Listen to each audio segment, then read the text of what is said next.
Salut. Cette vidéo a été tournée il y a 4 mois, c'était avant Noël, donc certaines anecdotes au moment où on en parlait étaient d'actualité. Et ça fait longtemps que je vous ai pas balancé un petit concours, vous commencez à être en manque de cadeaux, on va remédier à ça. Comme vous l'avez vu, cette vidéo a pour thème l'espace, et on va vous faire un petit concours qui reste dans le thème. En plein jour ou dans la nuit noire, nul n'échappe à mon regard. Que tous ceux qui devant le mal se prosternent, craignent la lumière des Green Lanternes. Pour y voir clair dans l'espace, je vous fais gagner une réplique taille réelle de la lanterne des Green Lanternes. Bon, pas celle-là c'est la mienne, on va pas déconner, mais j'en ai acheté une deuxième spécialement pour vous. Pour tous ceux qui sont intéressés par le concours, ce sera direction Facebook. Dès la sortie de cette vidéo, il y aura un post dédié à ce concours. Donc pour ceux que ça intéresse, on se retrouve là-bas. Et pour les autres, bon visionnage. Yo les geekos et bienvenue dans ce nouvel épisode de Show Me Your Geek. Et 2020, personne n'a pu passer à côté, ça a été une année à chier. On va vous proposer pour ce nouvel épisode de Show Me Your Geek de la quitter cette planète. Pour l'instant, on n'a plus envie d'y être, on reviendra quand ça se sera calmé. Mais laissez-nous vous accompagner dans l'espace avec une collection qui va vous satelliser. Parce qu'avec Vega Missile, vous êtes satellisé. Pour le premier épisode de Show Me Your Geek, on vous avait présenté la collection, j'ai envie plutôt de dire le musée de Nico. Pour ce nouvel épisode de Show Me Your Geek, on reste dans la famille à Nico et on va vous présenter le créateur de Nico. Voici Thierry, aka le papa de Nico, qui a créé ce collectionneur d'exception. Mais ça sort pas de nulle part, comme il appelait sa collectionnite aiguë. Thierry, présente-toi à nos abonnés. Eh bien voilà, je suis Thierry, j'ai 63 ans, toujours passionné de conquête spatiale depuis l'âge de 11 ans, et également tout ce qui est science-fiction et produits dérivés. On va passer à travers les univers des films qui se passent dans l'espace, on va également passer un petit bout d'histoire. Suivez-nous, encore une fois, vous allez prendre une immense tarte dans la gueule. Allez, c'est parti! Je mets le code, je mets le contact et j'appuie sur le bouton rouge. Vous êtes satellisé.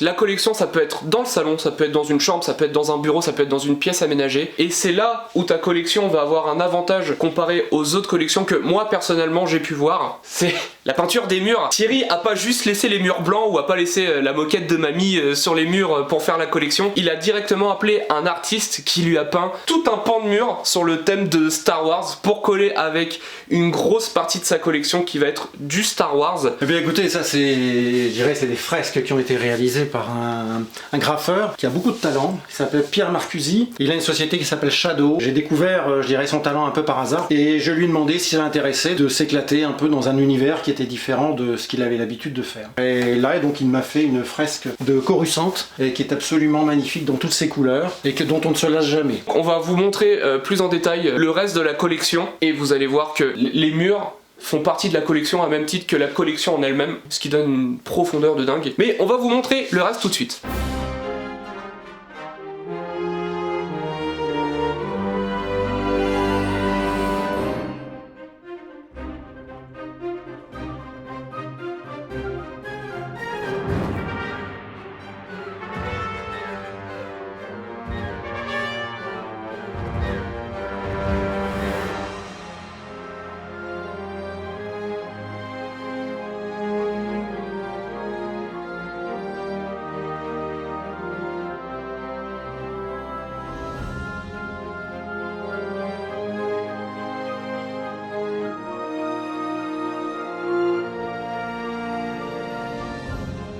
Don't know the power of the dark side.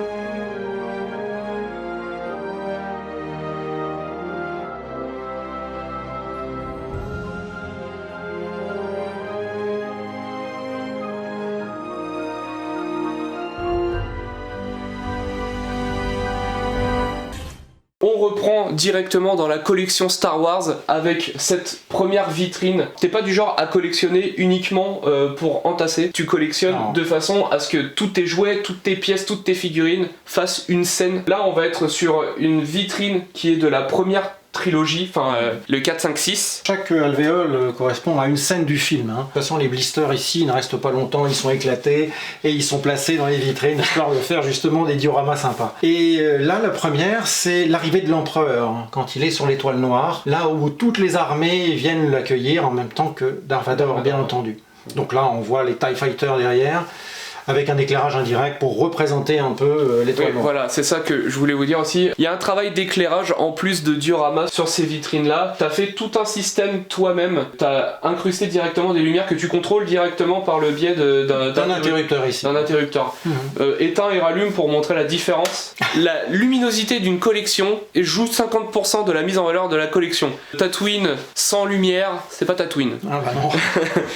Deuxième étage. Alors là, on est sur Mos Eisley, donc l'arrivée du speeder, avec bien sûr les gardes de l'Empire qui les contrôlent, et qui sont eux-mêmes contrôlés bien sûr par Obi-Wan Kenobi, et on arrive dans la taverne, et on a la fameuse scène justement avec Greedo et Han Solo, et bien entendu tous les personnages qui ont fait partie de cette scène. Tous ces jouets-là sont de la même Tout ça marque. c'est du Kenner, Voilà, Kenner. Les petites figurines qui sont sorties en blister à l'époque. Et Kenner, si je me trompe pas, à l'époque, il y avait que eux qui avaient la licence d'exploitation des jouets Star Wars. Alors, troisième décor, là on va plutôt se situer dans l'épisode 6, c'est-à-dire c'est le briefing de la princesse Leia avec la totalité des pilotes pour justement les motiver pour le dernier combat contre la nouvelle étoile noire. Ouais. Pour faire des reproductions comme ça, est-ce que tu te prends à partir d'images du film ou à partir de tes souvenirs à toi, ou tu fais un peu tes mises en avant comme toi tu l'entends pour que ce soit plus harmonieux peut-être? Bon, faut dire que les films, je les ai vus beaucoup. Oui. Donc les souvenirs sont très présents. Et j'avoue que pour un ou deux décors, j'ai dû regarder quand même une scène ou deux pour être vraiment raccord avec la scène du film. Le souci du détail du collectionneur. Du coup, les murs et tout, c'est fait avec quelle matière? Les murs que l'on voit ici, alors à la base, c'est du dépron. C'est une structure qui sert à faire de l'isolation. Et ce dépron, donc il a une particularité, c'est qu'il se coupe très très bien, il s'assemble particulièrement. Et tout le reste, tous les traits noirs que l'on peut voir, tout ça c'est fait à la découpe sur une bande de papier noir, plus des petits détails, des ajouts. Alors, quatrième étage. Là, on est sur une scène de Star Wars 6. Épisode 6, tout à fait. Épisode 6, Épisode quand 6. Leia est retenue en otage par Jabba the Hutt. Et effectivement, encore une fois, on retrouve un peu toutes les races qu'on aurait pu croiser dans ce film-là. Et là, comparé aux autres étages où t'as beaucoup, là, les Jawa, t'en as plein. Ouais. Là, les pilotes, t'en as plein. Des Storm et compagnie, il y en a plein. Là, c'est un peu plus... la diversité est beaucoup plus forte. Oui. Bon, c'est une scène qui m'a pris beaucoup de temps à fabriquer, ça j'avoue, c'est une Ça des se scènes. voit, ouais. ça se voit. Alors, étage du dessous, là on est dans l'épisode 5, là où Darth Vader fait appel aux chasseurs de primes. Et cette scène, si vous vous souvenez bien, tous les chasseurs de primes sont au-dessus et les gardes impériaux Ouais. sont en dessous.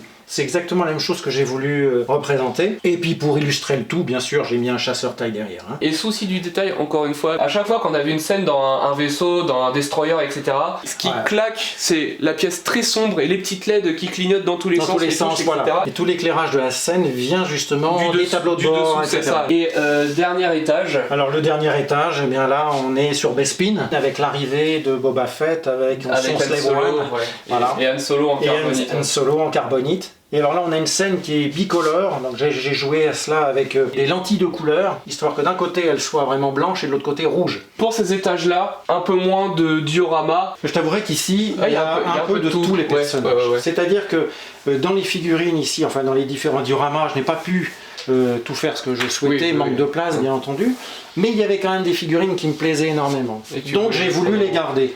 Et là il y a un peu de tous les environnements, c'est vrai qu'il y a un peu de tous les mondes et de tous les épisodes, mais ce sont les figurines vraiment qui me plaisent beaucoup. Et puis le petit cadre. On a eu la chance d'aller voir justement les restes de Tatooine. Dans Star Wars 4, Tatooine, en fait, ça se passe dans le désert tunisien. Et effectivement, ils ont laissé la maison de Il y a Luke. tout le village, Oui, mais- qui est bien endommagé malheureusement. Ouais, voilà. Et là, bon, bien sûr, j'ai récupéré du sable, c'était le Graal. Il Sable fallait de le récupérer. Tatooine. Les décors qui sont ici, c'est des décors qui étaient tombés par terre et qui entouraient les planches de bois qui étaient faites pour les D'accord. décors. Donc ça, c'est des- du décor Ah, mais c'est des plus morceaux. que accurate. Ouais, c'est ça, là c'est de la maison de Luke, là.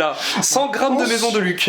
Et dernier pan de vitrine, Star Wars, le retour du Jedi, une scène de Andorre avec ATST, les speederbikes. les speederbikes avec les scout troopers, Ouais. récupérés avec des branches du jardin. Absolument, on taillait le jardin, on a récupéré les branches et la deuxième scène sera plus entre justement eh bien la retrouvaille avec les Ewoks. C'est la scène de fin où il brûle, Voilà, exactement. où il brûle Anakin. Tous les petits pontons ont été fabriqués tout seuls, le siège également que l'on voit aussi dans les Avec lequel il porte ses 3 PO. tout fabriqué aussi. Ça, ouais. Alors l'étage du dessous, c'est plus une conception personnelle. Et j'ai voulu faire un hangar, tout simplement. J'ai voulu faire un éclairage indirect en utilisant ici donc de la lumière dans des boîtes de bûches de polystyrène. glace. C'est des D'accord, bûches de glace. ok. Et il y avait une sorte de fenêtre pour voir quelle était la bûche. Et je les ai inversées avec une lumière à l'intérieur et ça fait comme un passage. Alors là, ouais, Hot, clairement. T'as utilisé quoi déjà pour les murs de neige et compagnie? Alors il y a une partie de polystyrène, ça m'a permis de faire des carrés bien réguliers. Et après tout ça, j'ai recouvert ça d'isolant. D'isolant de laine de verre mais blanche, hein, on dirait du coton. Et avec un peu de neige de Noël dessus pour faire encore plus vrai. Et donc ça c'est la scène, une dernière scène du film. Oui, quand il prépare...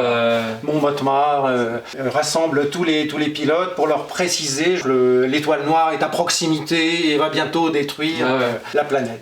Tout ce qui va être l'étage du dessus, on va plus être vraiment sur du Kenner et compagnie, on va être sur des pièces un peu plus prestigieuses, un peu plus imposantes. On va commencer déjà avec le Cody de Sideshow.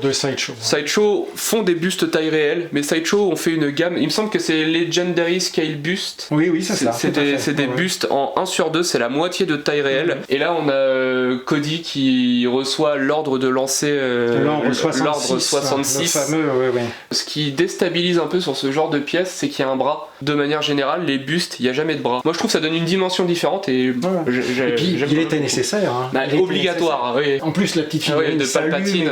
C'est une merveille. Le Le garde-rouge. le Gentle Giant. Comme le Vador d'ailleurs. Le Vador que je trouve magnifique. Juste derrière, on a deux figurines, celle de Vador et celle de Luke.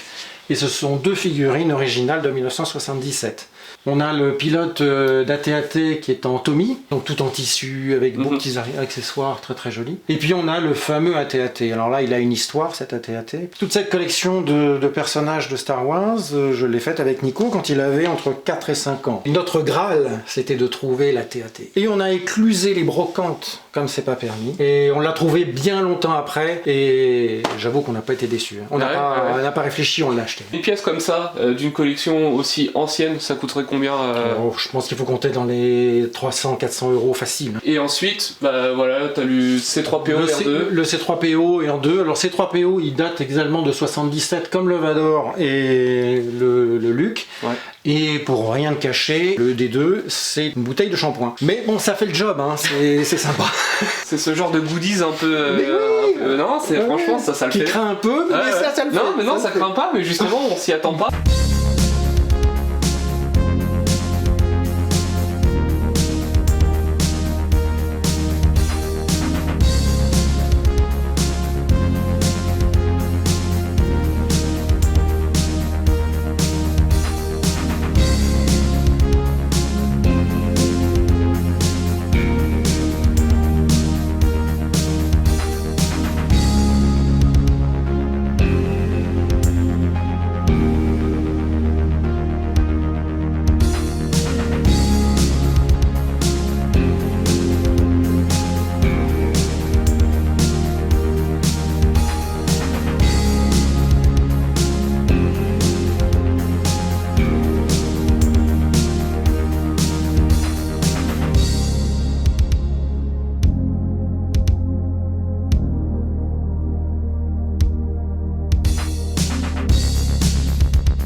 Alors là, on va arriver dans un coin qui me parle un peu moins, étant donné que c'est pas du tout, mais ça va être plus ta génération que la mienne. Je te laisse nous présenter tout ça et nous porter. Voilà, présente-nous comme si tu voulais nous les vendre. Alors, ce sont des jouets Mattel. Hein. C'est, je dirais, les aventures du Major Matt Mason, qui est un astronaute. Alors, c'est une ligne de jouets qui est sortie entre 1966 et 1970. Donc, 4 ans d'existence pour une ligne de jouets, c'est très peu. 1966, on est en pleine course à la Lune au niveau des États-Unis. Hein, on commence à voir les premiers vols Mercury, Gemini. Et les premiers hommes sont partis dans l'espace. Il y a eu l'appel de Kennedy en 62 pour la course à la Lune. Et une marque comme Mattel se dit, bien, j'ai fait des jouets du style G.I. Joe qui reflètent un peu la guerre du Vietnam, c'est encore l'époque. Je vais créer quelque chose d'autre. On va créer un personnage de l'espace. Et c'est donc le fameux Major Matt Mason, figurine complètement articulée. C'est un fil de métal qui est entouré de caoutchouc. Cette combinaison, elle est inspirée d'une combinaison réelle de la NASA. Oui, et effectivement, la figurine, vous pouvez pas le remarquer vous, mais la figurine en elle-même est molle. Ça a été créé pour justement accrocher les enfants dans les jouets qu'ils souhaitaient avoir pour la conquête de l'espace. Mais pour ceux qui savent pas, à la base, G.I. Joe, c'est un jouet qui a été prévu pour vendre. Et ici, t'as une collection qui est quand même imposante. C'est que du jouet d'époque, parce que je suppose qu'aujourd'hui, ça se retrouve pas du tout. Ça se retrouve grâce à Internet et grâce eBay. À Internet, effectivement. J'ai eu des pièces lors de mes premiers Noël en 69, et c'était le premier set qui était là, un set magnifique. Faut savoir que tous les équipements sont tirés également d'équipements de projets de la NASA. Okay. Pour ne citer qu'un exemple, la Moonsuit que l'on voit numéro 3, on a ici les journaux de l'époque qui retracent également le projet de la NASA. Ah, c'est génial. C'est un magazine qui date du 27 avril 62, donc on voit bien que tous ces jouets-là n'étaient pas des inventions. Pour moi, c'est le plus beau jouet que j'ai pu avoir dans toute mon enfance. Et dans tout ça, est-ce que tu as gardé des choses, toi, c'est des choses qui t'appartiennent de l'époque? Alors de l'époque, ils sont plus dans le diorama.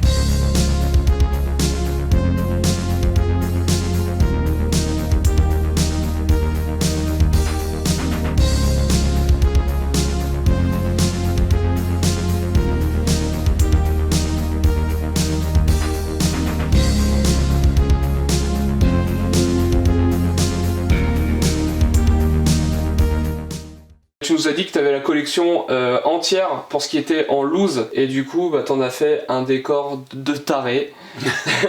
Ça c'est du gros diorama. Oui, alors bon, c'est vrai que quand j'ai construit cette pièce-là, j'avais prévu déjà de faire un diorama pour Matt Mason. C'est un moyen également de mettre en action les vaisseaux, les personnages, là ils doivent être. Donc là on retrouve des jouets que j'ai pu avoir dans mon enfance lors d'un Noël. On a le Space Crawler, là, le fameux engin gris avec ses 4 pattes. On a eu des personnages, et puis le Graal de tous les collectionneurs de Matt Mason, la fameuse Space Station, qui est la base spatiale avec des panneaux solaires. T'as mis toutes tes pièces, elles sont toutes en situation. C'est vraiment une scène. T'en as qui volent, t'en as qui explorent, il y en a qui montent la garde, il y a des extraterrestres. C'est une scène immobile mais ultra vivante à la fois, et je trouve ça dingue. Pour les cailloux du fond, t'as fait comment? On venait d'acheter une télévision, et cette télévision était entourée de mousse polyuréthane. J'ai gardé cette mousse, je l'ai trempée dans du plâtre, je l'ai placée, donc elle s'est collée automatiquement, avec différents morceaux. Dessus, j'ai balancé les cailloux, et après j'ai fait ma peinture dessus. J'ai fait tout le paint job après. Pour ceux qui ont vu la vidéo de la collection à Nico,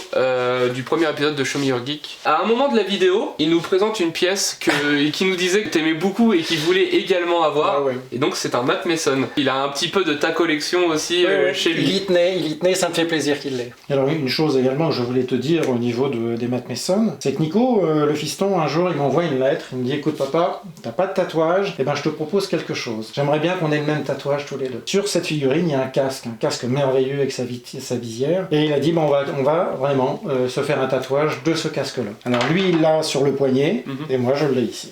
Ouais, c'est super. Et comme quoi, encore une fois, la collection, c'est du partage. D'avoir une pièce de ta collection directement tatouée sur toi et sur ton fils, moi je trouve ça ouf. Quelque chose que j'avais pas dit dans la première vidéo, vous avez un truc en commun, Nico et toi, avec l'univers de Star Wars, c'est que vous êtes tous les deux des Stormtroopers.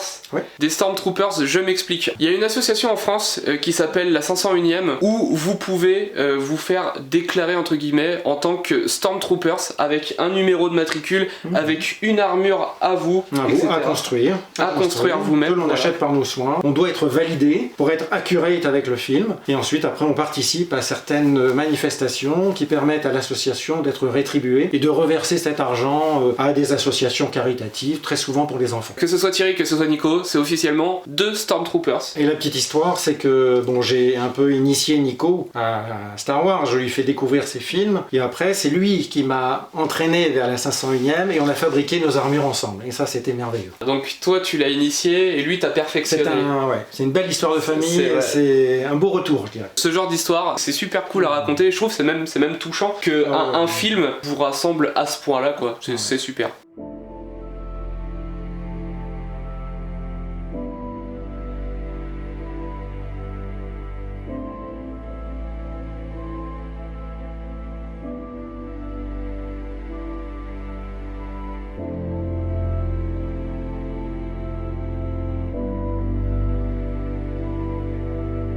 That's one small step for man,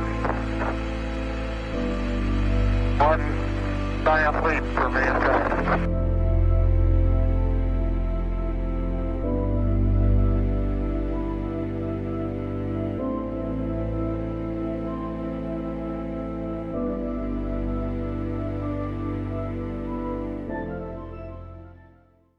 Là, on va sortir un peu de l'univers du cinéma et compagnie pour aller vers une autre partie de ta passion qui est la conquête spatiale. Surtout tourné sur la prouesse du vol humain dans l'espace. Et on le voit de manière générale sans s'attarder sur toutes tes pièces. Alors j'ai peur de dire des conneries, donc je vais juste te laisser nous présenter voilà, globalement un peu les pièces qui t'impactent le plus dans cette partie de ta collection là. Eh bien, ne serait-ce que là-haut, alors là j'ai voulu faire une vitrine un peu plus russe. On a le train Apollo-Soyouz en 1975 où, après la guerre froide, les Russes et les Américains se sont retrouvés dans l'espace avec un Soyouz et une capsule Apollo. Et ce vaisseau qui est ici, qui est un Vostok, le premier Vostok qui est parti avec un homme à bord, le premier homme à avoir quitté le sol de la Terre. Donc Yuri Gagarin à bord de ce véhicule le 12 avril 61. Alors dans cet étage-là, c'est beaucoup plus des maquettes de science-fiction. Je retiendrai l'Orion de 2001, l'Odyssée de l'espace. Et voilà, 2001, l'Odyssée de l'espace qui est...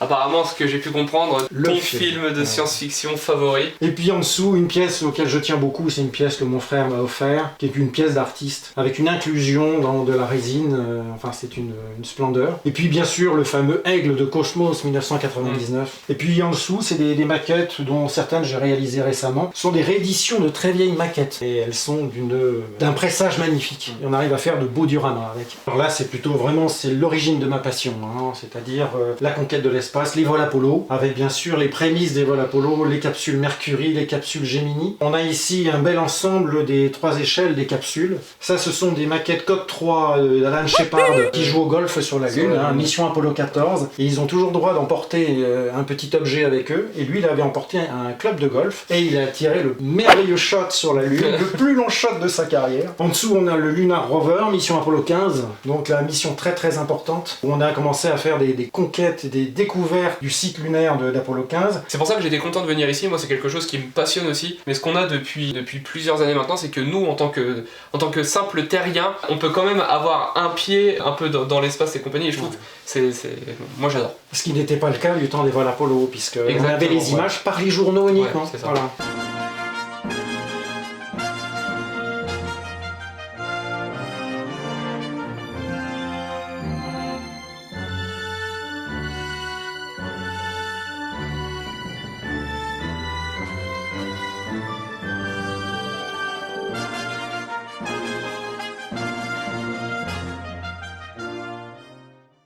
On a eu la grosse partie Star Wars, mais que serait Star Wars sans Star Trek? Il y a une communauté Star Wars, une communauté Star Trek qui se mettent sur la tronche depuis des années et des années. Moi je trouve que personnellement, Star Trek et Star Wars, c'est deux choses qui se complètent parfaitement sans se rentrer dedans en fait. On voit que t'aimes énormément Star Wars, on voit que t'aimes quand même Star Trek, donc c'était bien de retrouver une partie de ta collection Star Trek. Exactement, c'était nécessaire. Par contre, Star Trek, ancienne génération. Je ne suis pas tellement dans toute l'aventure avec Picard, etc. Je suis vraiment resté sur... Et t'as regardé la nouvelle trilogie? Je l'ai regardé, ouais, mais je reste dans D'accord. Bon, pour ce qui est de la collection, t'as encore une fois de tout. C'est une magnifique collection de McFarlane, avec des personnages magnifiques. Ça, c'est une collection anglaise où il y a tout l'équipage également. Les personnages sont assez bien réussis. Le décor, là, je le trouve merveilleux. Je le trouve super beau. C'est une autre collection qui s'est faite sur Star Trek. Ça représente vraiment les nouveaux films qui ont été faits, tous les films avant les Star Trek, avec les nouveaux acteurs. Et ils ont sorti ces décors, comme l'autre décor qu'on voit un peu moins, mais qui est carrément la chambre de téléportation, avec un système de miroir, et le personnage disparaît complètement. C'est une merveille. The beam Spock up. Et ça, c'est une maquette que j'ai réalisée. C'est toi qui as fait Oui, oui, toute, qui vraiment reproduit le bridge. C'est une maquette magnifique, ça. C'est une collection où une majorité c'est des choses qui sortent de ta tête, c'est pas juste de ton portefeuille. Je trouve ça génial. Et à même titre que Nico, Thierry est vachement doué de ses mains. Ça va pas vraiment être des pièces que tu réalises, ça va être plutôt des dioramas à partir de figurines pop. Ça c'est juste une observation personnelle. C'est ouf de chez ouf. Et je pense honnêtement, il y a une demande pour ces trucs là. Tu devrais te lancer à plus grande échelle là-dedans, surtout si tu aimes les faire. Alors maintenant, on va vous montrer les pièces en question. Comme je viens de le dire, tu fais ça à partir de figurines pop. À la base, c'est une commande qui m'a été faite et ils voulaient absolument leur mettre un décor puisqu'ils sont fans d'Harry Potter. Hop, je vous montre. C'est complètement fou. C'est des figurines pop avec un diorama derrière mis dans des petites boîtes comme ça. Tout un univers enfermé dans une boîte. C'est rempli de détails. Faut être le plus raccord possible avec justement l'environnement du film. Ouais, c'est... Si ce sont des fans, ils ont besoin de se retrouver à l'intérieur. Exactement. Et c'est totalement accurate. En ordre de prix, on va pas vous donner un prix, ça va être en fonction de ce que vous allez vouloir. Si vous avez des commandes, si vous avez des idées, n'hésitez pas à contacter Thierry. Parce que en plus, ce que vous ne savez pas, c'est que les personnages qu'on vient de vous présenter dans les cloches, c'est des pop faits à partir de vrais gens. C'est une idée cadeau de dingue. Je vous mettrai l'adresse mail de Thierry dans la description de la vidéo. Et si vous avez une petite idée ou si vous avez une commande à lui faire, n'hésitez pas à le contacter.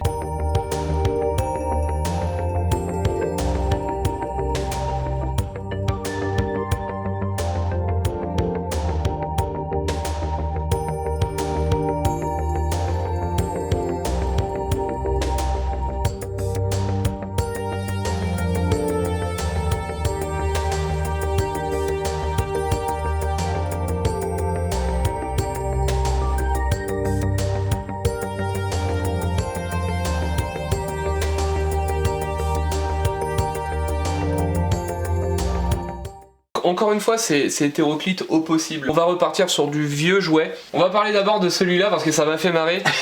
Alors à la base, c'est un personnage normal, je veux dire avec une tête de Luke ou une tête de Biggs Larlighter. Et à l'époque, on vendait la tête de, bien sûr, George Lucas. Et on achetait très souvent la figurine et on changeait la tête et on avait George Lucas, qui était nommé d'ailleurs George Sakoul, faisait un anagramme de son nom. Et d'ailleurs, toi, t'as une petite anecdote avec George Lucas en personne. On adore aller dans le boulevard Saint-Germain avec Nico pour voir un peu toutes les boutiques que l'on adore. Et un jour, on se promène dans la boutique Album. Petit tease, il y a peut-être moyen qu'on y aille dans les mois à venir.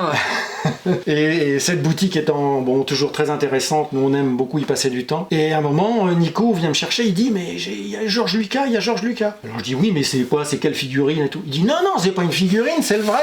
Je dis moi c'est pas possible et tout. Donc on va le voir. Et je dis ouais c'est bien George Lucas, mais je dis attends il quitte pas la boutique sans que je lui serre la main quoi. Et alors donc il faisait son tour de boutique, tout le monde le voyait mais n'osait pas approcher. J'étais devant lui et j'ai dit monsieur Lucas, je suis fan de votre saga, je voudrais juste vous serrer la main, je ne veux pas vous déranger. Et là il m'a serré la main, Nico a serré la main, le copain aussi. Après il est parti et tout le monde a dit ouais c'était George Lucas. C'était fou. C'est ouf. La rencontre inattendue.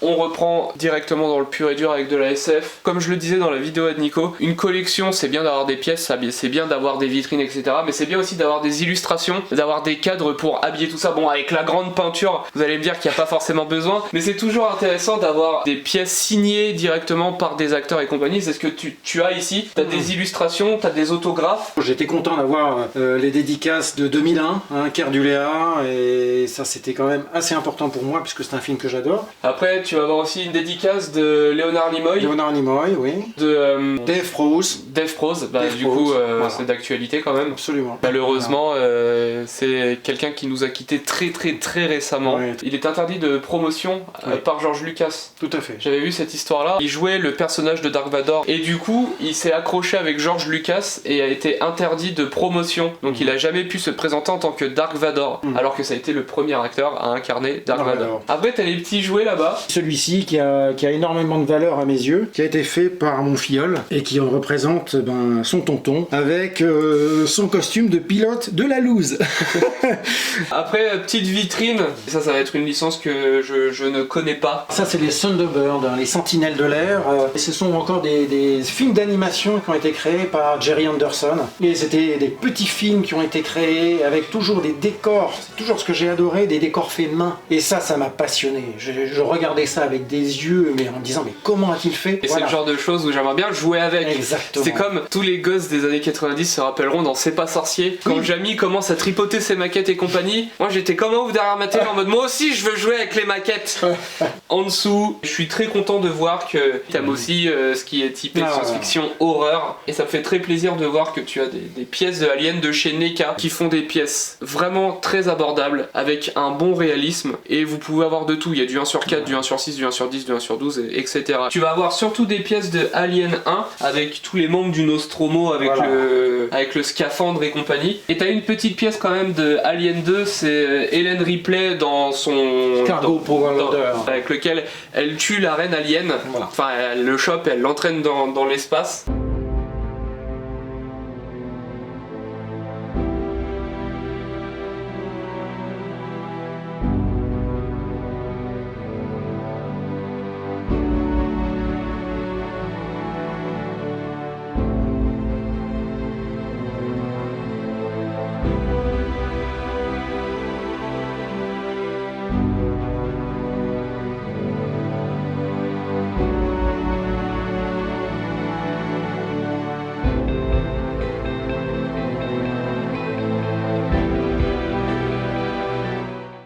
Et pour conclure avec la dernière vitrine de cette collection de l'espace, et ben on finit avec des astronautes. Et des astronautes en tout genre. Là c'est des astronautes américains. Oui, c'est des produits de chez Dragon. Et ça représente, je dirais, la première marche sur la Lune avec Neil Armstrong. Et ici, le dernier astronaute qui a foulé la Lune sur la mission Apollo 17. Une base de données. Dans cette alvéole, on a des personnages qui me tiennent beaucoup à cœur, puisque c'est des personnages du film 2001, l'Odyssée de l'espace. Alors ici, on passe dans la conquête spatiale. Donc ça, c'est les premiers vols. Ça, ce sont des personnages qui sont des G.I. Joe. Et ça représente la capsule Mercury. Et ils appelaient ce kit-là le splashdown, puisque la capsule retombait dans la mer. En dessous, on passe donc dans le deuxième programme Gemini. C'est encore un G.I. Joe assez ancien, et une maquette que j'ai réalisée. Première sortie extravéhiculaire des Américains. Alors là, c'est le Metaluna du film This Island Earth, un film qui est très ancien également, des années 50. Je sais pas si c'est Tim Burton qui s'est inspiré de celui-là, mais je trouve que la tête, on dirait vachement quand même les Martiens de Mars Attack. Mars Attack. Et bah pour finir, Le magnifique set de chez Hot Toys avec Luke et Anne en tenue de Stormtrooper et qui ont des poses magnifiques. Franchement, et même le head sculpt et tout, c'est vraiment ouais, très, extrêmement très beau, ressemblant. Très très beau.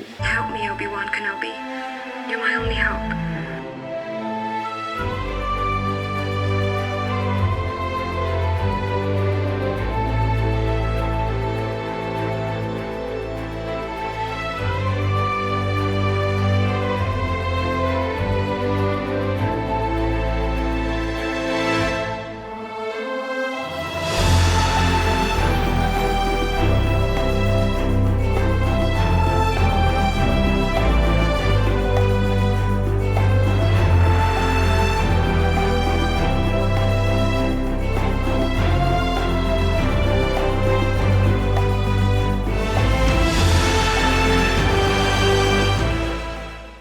Et donc, on reprend sur la collection Star Wars avec des pièces de chez Gentle Giant. Et après Kenner, la marque ayant fait le plus de produits dérivés chez Star Wars, je pense également aussi que c'est Gentle Giant. Quand on parle de pièces en résine, de pièces de collection, pas de jouets, tu vas avoir alors des pièces relativement rares, si je ne m'abuse, la Leia.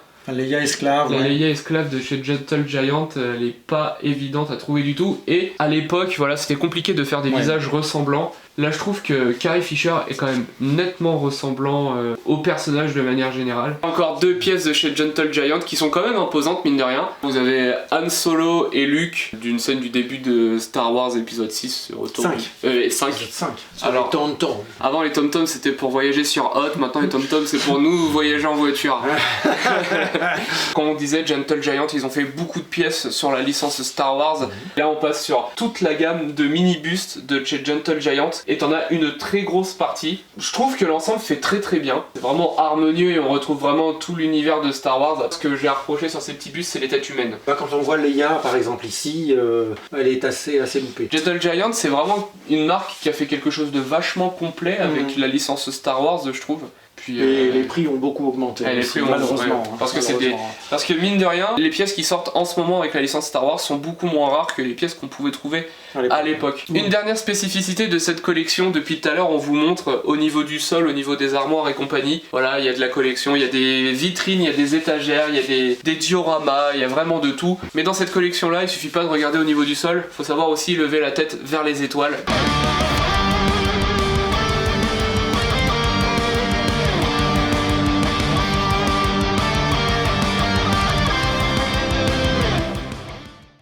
C'est quand même beau ici, hein. Quelqu'un de beau. Pas mal, hein. Et donc voilà, si on a un peu la curiosité de lever le nez vers le ciel, comme l'ensemble de cette collection nous conseille de faire, regarder vers les étoiles, on peut voir que sur tout le plafond, t'as des vaisseaux. C'est tous les vaisseaux Star Wars qui allaient avec les petits personnages scanners. Okay. Et je les ai tous installés au plafond. Alors il y a un petit peu tous les films. Hein. C'est que du Star Wars. Oui. Et à chaque fois, c'est vraiment voilà le souci du détail. C'est une collection, mais c'est également un univers. Et félicitations pour ta collection. Ravi de la partager en tout cas. Ça fait plaisir. Merci. Puis encore une fois, une collection, c'est vachement personnel et de nous laisser rentrer comme ça dans ton intimité, ça fait vraiment plaisir. Comme j'ai pu le dire dans la première vidéo, t'es pas trop de cet univers-là, t'es pas trop dans la collection et compagnie. C'est ça. Mais toi qui découvres un peu nos univers, qu'en penses-tu de cette magnifique collection? Et ben, je dirais impressionnant. Ce que j'aime beaucoup comme chez Nico, c'est la mise en valeur des figurines, notamment parler du diorama que t'as créé, la peinture que t'as fait faire, toutes ces choses-là. Quand même assez magnifique, ça fait un truc global qui est cohérent, tu vois, c'est pas un foutoir où il y a plein de figurines posées les unes à côté des autres, c'est vraiment des beaux espaces bien définis. Et assez cool de voir un truc qui n'est pas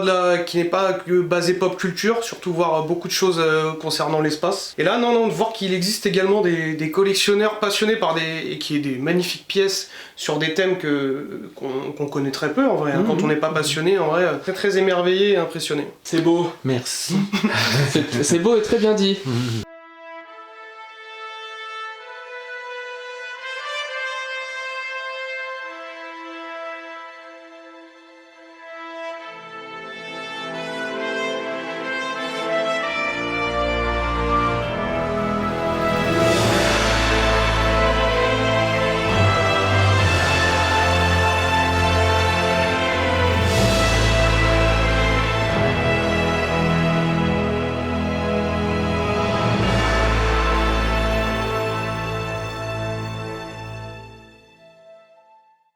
Et voilà, ce nouvel épisode de Show Me Your Geek est terminé. J'espère que vous avez passé un agréable vol. Encore une fois, un énorme merci à toi Thierry, qui nous a permis d'entrer dans ta collection et un peu dans ton histoire familiale comme Nico l'a fait. Continuez également à aller visiter mon site qui s'appelle fineandgeek.fr. Fine and Geek, c'est un site de comparateur et référencement sur le thème de la pop culture, la culture geek et la culture manga. Si vous voulez trouver des boutiques fiables, n'hésitez pas à aller sur Fine and Geek. Une fois que vous avez visité une boutique, n'hésitez pas à vous inscrire sur le site Fine and Geek, à vous faire un petit compte, tout ce qui est de plus basique, et d'aller noter tous les professionnels que vous connaissez. Ça vous permettra aux professionnels d'être mieux référencés sur le site et donc d'avoir une meilleure visibilité auprès de tout le monde, surtout si c'est des boutiques que vous aimez particulièrement. Merci d'avoir regardé cette vidéo. En attendant, on se retrouve sur le site fineandgeek.fr, qui est le premier site du comparateur et référencement sur le thème de la pop culture, la culture geek et la culture manga. Allez, salut!